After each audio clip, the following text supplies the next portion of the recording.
బుల్లితెర యాంకర్గా ఎంతో మంచి సక్సెస్ అయినటువంటి అనసూయ ప్రస్తుతం వరుస సినిమాల్లో నటిస్తూనే మరోవైపు బుల్లితెరపై కూడా ప్రేక్షకులను మెప్పిస్తున్నారు.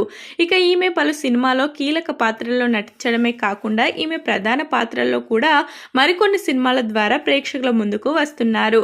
ఇక త్వరలోనే సింబా అనే సినిమా ద్వారా ప్రేక్షకుల ముందుకు రావడానికి సిద్ధమయ్యారు.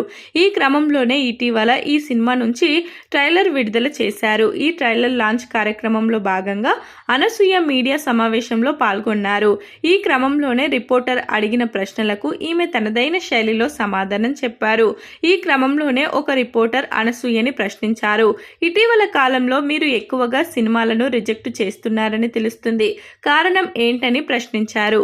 ఈ ప్రశ్నకు అనసూయ సమాధానం చెప్తూ, నేను ఒక పాత్రలో ఒక సినిమాలో చేసి ఆ సినిమా సక్సెస్ అవుతూ ఉంటే అదే పాత్రల్లో నటించే అవకాశాలు ఎక్కువగా వస్తున్నాయి. అందుకే రిజెక్ట్ చేస్తున్నానని తెలిపారు. ఉదాహరణకు క్షణం సినిమాలో నాకు పోలీస్ ఆఫీసర్ పాత్రలో అవకాశం వచ్చి నటించాను. తదుపరి అలాంటి పాత్రలే వస్తున్నాయి. ఇక రంగస్థలం సినిమాలో రంగమ్మత్త పాత్ర సక్సెస్ అయింది.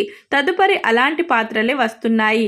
అందుకే తాను రిజెక్ట్ చేస్తున్నానని తెలిపారు. ఇకపై ఇలాంటి పాత్రలు చేయనని తెలిపారు.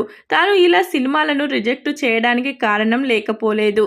నేను గ్లామర్ని ఎక్కువగా ప్రదర్శించాలని అనుకుంటున్నా. అందులో తప్పు లేదు. నేను గ్లామర్ మెయింటైన్ చేసినన్ని రోజులు అలాంటి పాత్రలు వేస్తూ ఉంటాను. ఈ విషయంలో నాకు మొహమాటం లేదని తెలిపారు. ఇక రెమ్యునరేషన్ విషయంలో కూడా ఖచ్చితంగా డిమాండ్ చేస్తానని అనసూయ ఈ సందర్భంగా చేసిన కామెంట్లు వైరల్ అవుతున్నాయి.